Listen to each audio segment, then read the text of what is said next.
किसी का भी संग स्वीकार ना करें। ये बहुत खास बात साधना में है। अपना जीवन में प्रभु और गुरुदेव के सिवा कोई संगी नहीं होना चाहिए। ये देखो, अगर महापुरुषों के वचनों को स्वीकार न किया जाएगा तो फंसने में देर नहीं लगती, मिनट नहीं लगती फंसने में। मिनट कहने में देर लगती, फंसने में देर नहीं लगती। इस भोगों का राग, संपत्ति का राग, पद का राग, ये सब संग के अंतर्गत आता है। संग का मतलब किसी व्यक्ति से ही नहीं है, व्यक्ति, वस्तु, स्थान सब से है। ज्ञान का वर्णन कर लेना और स्थिति में रहना बहुत कठिन बात है, बहुत कठिन बात है, बहुत कठिन बात। पूज्यपाद सिवड़िया बाबा जी महाराज जब गंगा किनारे भ्रमण करते थे तो कानपुर के आगे एक स्थान पर योग वाशिष्ठ का प्रवचन एक कर रहे थे। ऐसा आत्मज्ञान का वर्णन कर रहे थे, बाबा को पूरा लगा कि ये बोधवान पुरुष है। 3 दिन तक प्रवचन नीचे बैठ के सुना, फिर पीछे गए और एकांत में उनसे मिले और कहा, मैं केवल एक शब्द पूछना चाहता हूं, आपको आत्मबोध है?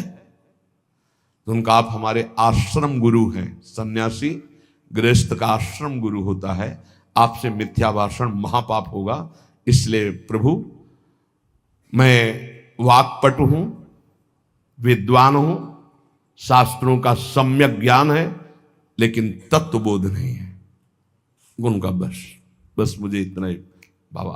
बाबा ने अपने अनुभूति, शास्त्र का ज्ञान होना एक अलग विषय है और तत्व बोध होना एक अलग विषय है।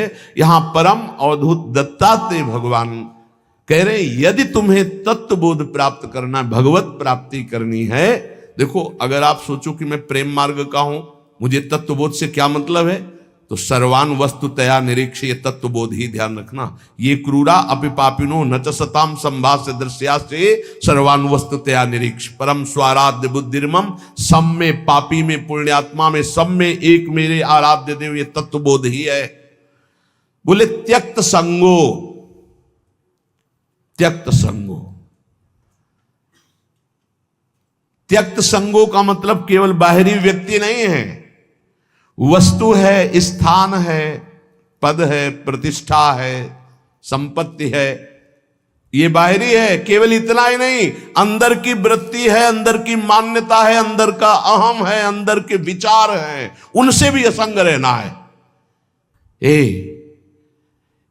त्यक्त संगो, वो जित संग दोषा, अंदर और बाहर से, तब वो परम पद का अधिकारी हो। समझ लीजिए बहुत ध्यान से, शायद ये समझ पाना कठिन है, क्योंकि बाहरी कुसंग नहीं त्याग पा रहे, फिर बाहरी संग की बात क्या, फिर अंतर के संग की बात क्या। अंतर के अहम का त्याग, अंतर के विचार का त्याग, अंतर की वृत्ति से असंग, अंतर की वृत्ति से असंग, वो जीवन मुक्त महापुरुष होता है। अंतर की वृत्ति से भी असंग, साक्षी, दृष्टा मात्र। आगे चलकर समझ में आएगा। त्यक्त संगो, अगर भगवत प्राप्ति करनी तो ये सूत्र बहुत अमृत है। किसी भी दृश्य, किसी भी व्यक्ति, किसी भी वस्तु, किसी भी पाद, किसी भी वृत्ति, किसी भी विचार, कहीं भी नहीं, हर समय साक्षी, निर्लेप, असंग, तब वो परम पद का अधिकारी। वही प्रिया जो मुस्कुरा के दे देती है, इसलिए अलवेली सरकार है। जित क्रोधो, पहले त्यक्त संगो, फिर जित क्रोधो, किसी भी परिस्थिति में क्रोध ना आने पावे। कभी कभी हम अपने दोषों को गुण मान करके प्रकाशित करते हैं कि ये कोई क्रोध नहीं है। अगर गलती को गलती नहीं मानोगे तो अक्रोध स्थिति को कभी प्राप्त नहीं होगे। क्रोध तब आता है जब हमारी कामना के विरुद्ध कोई चेष्टा होती है, पक्का, और क्रोध की सत्ता ही नहीं, हमारी चाहत ही ना हो। भगवान बोलवा रहे, बोल दिए, भगवान कह रहे ऐसे चलो, ऐसे चलो, वो हम बता दिए, अब ना चलो, आपकी मर्जी। क्रोध नहीं आना चाहिए। भारी से भारी विपरीत परिस्थिति में भी क्रोध नहीं आना चाहिए। ये कब होगा? जब सामने हम प्रभु देखते हैं। हमें तभी क्रोध आता है जब हमारी चाहत के विपरीत क्रिया होती है और हमारे चिंतन के विपरीत चिंतन होता है। आ गया क्रोध, आ गया क्रोध, शुरुआत हो गई। अब अभद्र शब्द, दुरुक्ति, दुरुक्ति माने गाली, ये पहचान है कि क्रोध देवता पधार चुके हैं। और वो सीधे तप, पवित्रता, भजन, इसको चाटते हैं, वो इसको भस्म करते हैं, इसको लेते हैं क्रोध देवता। तुम्हारे तप को, तुम्हारी पवित्रता को, अंतःकरण की तुम्हारे साधन को चाट जाएंगे, कुछ अनुभव नहीं होगा। जब हमारा ये चिंतन गिरा कि सामने प्रभु नहीं, हमारी बात नहीं मानता, विपरीतता है, वही क्रोध आ जाएगा। अन्यथा आने का कोई भी रास्ता नहीं क्रोध के। जित क्रोध, यहां कह रहे जित क्रोध हो, भगवान अवधूत दत्तात्रेय जी, अगर उपासक को परम पद पे आरूढ़ होना है, दिव्य साधना संपन्न बनना है, तो क्रोध पर विजय प्राप्त, कभी गुस्सा नहीं आना चाहिए। वो कब होगा? हम व्यक्ति देखते हैं तब गुस्सा आता है। हम भगवत भाव करेंगे तो जलेगा हृदय पर, हम गुस्सा नहीं कर पाएंगे। हम चाहत करते हैं तब गुस्सा आता है। अगर हम चाहत को भगवान की इच्छा में छोड़ देते हैं तो गुस्सा नहीं आएगा। जोई जोई प्यारो करे, सोई मोई भावे। लगवा हारो, थोड़ा आहार करें। बिहारी देव जी पीछे जब वाणी में आया था कि भूख से जो ज्यादा पेट भरता है उसका भजन तो हो ही नहीं सकता, पक्का यह अनुभव की बातें हैं। भूख से कम भोजन करने पर हमारी जो जीवनी शक्ति है कुछ पचाने में लगती है और कुछ से हम भजन कर लेते हैं। अगर भूखे हैं हम तो हमारा चिंतन बार बार खिंचता है भूख की तरफ। इसलिए लघवा हारो, थोड़ा आहार डाल लिया जाए। और ये अभ्यास से होता है। एक एक कवल केवल आप कम कर लीजिए तो बहुत थोड़े आहार में आपकी दिनचर्या बहुत स्फूर्ति वाली हो जाएगी। आप ये भ्रम छोड़ दें कि हम जितना अधिक आहार करेंगे उतने अधिक शक्तिशाली बनेंगे, ऐसा नहीं है। विचार आपके, संकल्प आपका, ये आपकी सामर्थ्य होती है। शुद्ध संकल्प, ये हम सांसारिक भाषा में बोल रहे हैं। शुद्ध संकल्प, शुद्ध विचार, पवित्रता, जितेंद्रियता, लघुआहार, आप महान बलशाली हो जाएंगे, पक्का।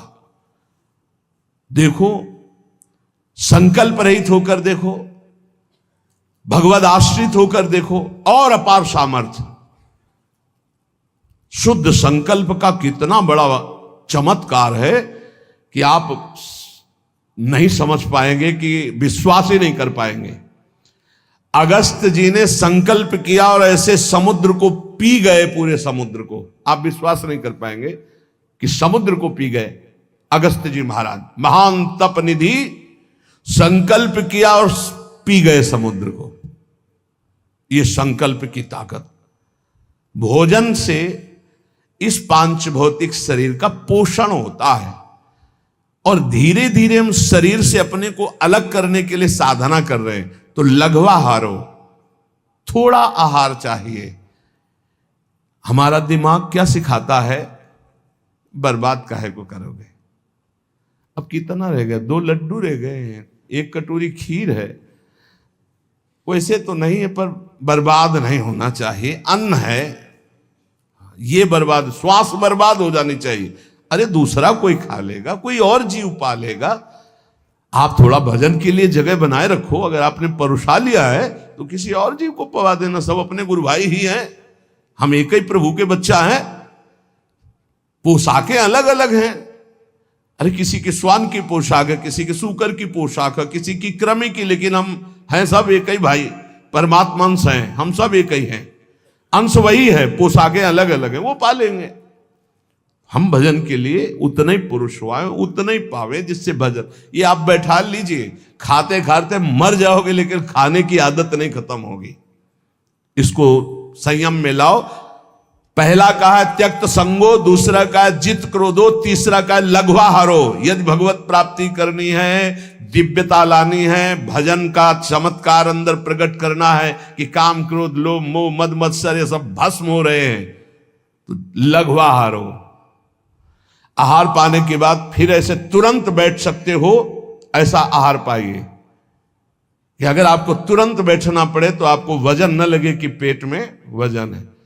ये जितना आप चिकने पदार्थ, जितने आप स्वादिष्ट पदार्थ समझ रहे हैं, ये स्वाद नहीं है। वास्तविक स्वाद